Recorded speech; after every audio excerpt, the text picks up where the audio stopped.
How do I do my ex miss me? That's what we're gonna cover today in this video. Perhaps you're in a situation after a breakup and you want to get back with your ex.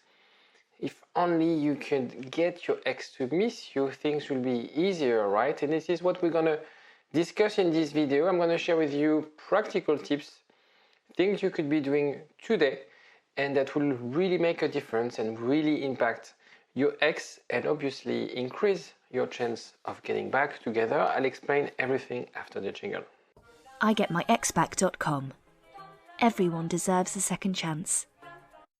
First of all, is there a potential? When I say potential, it's about your relationship. Because you only miss what you can't have and what you desire. These are the two things we'll look at in this video.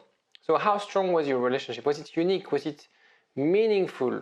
Did you feel that it was mutual? You know, if you were the only one in love with your ex, you can't really apply what I'm going to discuss in this video.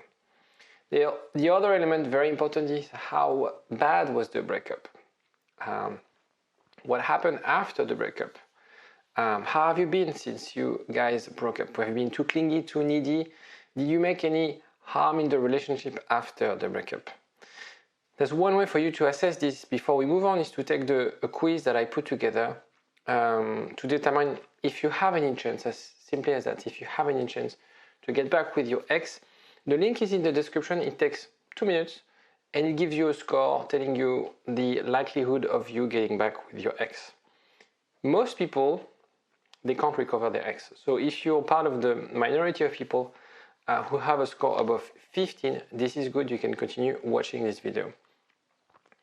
One of our strongest driver, it's something, a cognitive bias that we have, that we all share, is what we call the loss aversion. It was identified by Daniel Kahneman, if I remember correctly, Nobel Prize in economics, who wrote the book Think Fast, Think Slow, or Think Fast, Think Slow.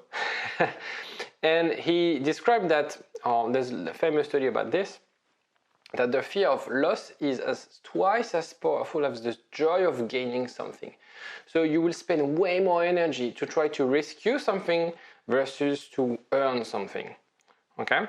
So if, for example, you're, I don't know, you're at home, you're asleep, and I wake you up and I say like, yeah, you can get 50% off if you buy a new set of tires. You'd be like, okay, let me sleep. But if I come back to you and say like, someone is stealing one of your tires, wake up. You'll wake up and get directly into your garage. Very stupid example. Let me know in the comment section if you have any other examples that I could use. This one just made it up. And so your ex decided to leave because they think they will gain something. Okay? It's really an equation what we're doing here. And it's time for them to realize what they lost. And as soon as they realize what they lost, because it's twice as stronger than what they think they'll win, you're going to trigger something very interesting. A breakup is a prediction.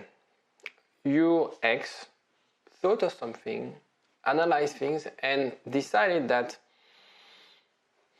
they'll be happier, they'll be safer, their life will be easier without you.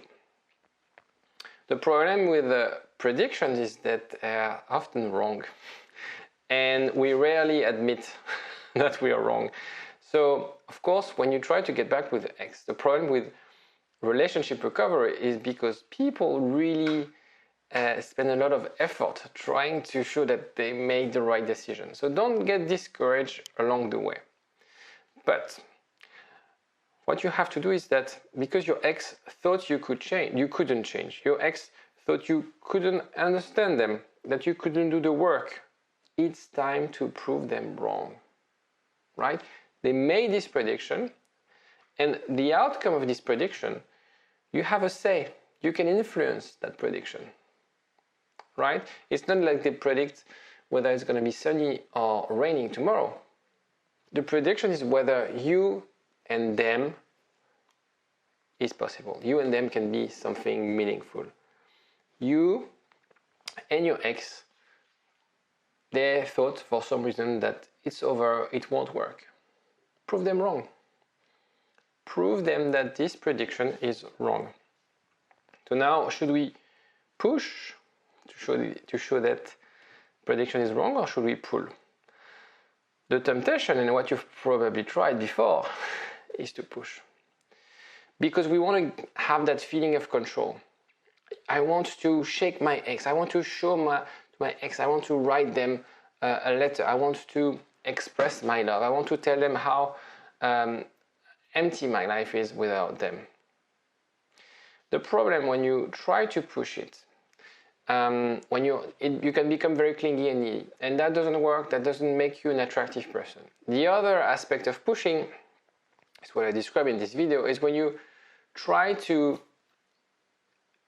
show it in the face of your sort of spoon feed your ex with your happy life, pretending that you you have a new boyfriend or girlfriend, or pretending that you have a new life, you're faking your life. The problem with that is that your ex knows you well, and if you start faking things, they would see it as, immediately, and that's a massive risk. So I don't want you to take the risk of faking things.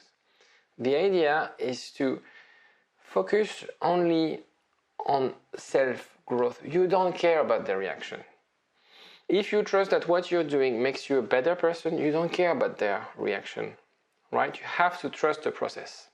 Now, obviously, the problem is it's a bit frustrating, and I know that's because I help my clients going through this every single day.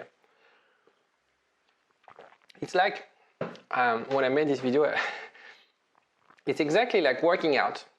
You want to work out and be fit and healthy, or you want to start a diet, but you can't see the result. So you work on yourself, you do all these things, you create a massive change and impact in your life, but you're doing that with the intention of your ex to react, to realize that you've changed. But the problem is that ideally you want to do that in no contact, and therefore not seeing their reaction. And you want to know the results, you want to have some feedback. And that's why the risk is to push things, to really show to your ex what you're doing. So if you work with a counselor or a therapist like myself, whoever you find would be the best person to help you, they will help you sort of look at the progress. When I work with my clients, I don't really focus on where they are, but I focus on the progress they made from one session to another, from one day to another. I don't care about the ultimate goal. What I care is about growth. And it's the same for you. And it's the same, could be with a friend. If you see friends regularly, they will say, oh, you've changed so much. How you lost weight. Oh, you feel low. So less stress. Oh, you feel more open. There's so many aspects in your life that you can also share and see the reaction from your friends, and you don't need your ex to provide this feedback. So focus on the process and not on the result.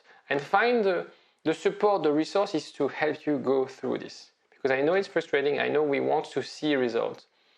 I know we want, you have a clear idea that you want your ex back. But in order to do that, you have to go through the process. You will become a desirable product. If what you had was strong, i.e. your quiz score is above 15, and if you create that sense of loss, as we discussed, and if you work on improving yourself, then your ex will be in a situation of FOMO, the fear of missing out. They will see your life, they will see yourself fulfilled, happy, with a lot of friends, busy with their life, living your best life. And they'll be thinking, I want to spend my life with this person. How could I be so stupid? I want to spend that life with my person. I'm attracted to this person, but I don't have them because I decided to end things. And there's going to be an internal conflict within their head, within themselves, about, okay, I made this prediction. I thought it was not working. Apparently, they've done the work. They're in a position where I would have dreamed them to be. and I can't have that. And that's what creates attraction. That's what will make them miss you more. You create that attraction, and it's a sort of almost mechanical. You will pull them towards you. So this is what you have to do. There's a lot of ifs on that slide. So there's few things you need to do, few conditions you have to take. But if you do those things, trust me, it works all the time. If you have those 3 ifs, guaranteed you're gonna get your ex back.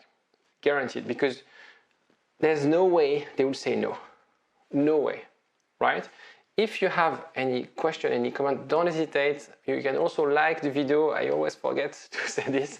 And you can watch other of my videos if you subscribe and be notified if you click on the bell, I think. Other than that, take care of yourself. Bye. For a long time, get up, nah, I ain't a quitter. Toss me the ball, I'm a really big hitter. Big picture, I'm a straight killer.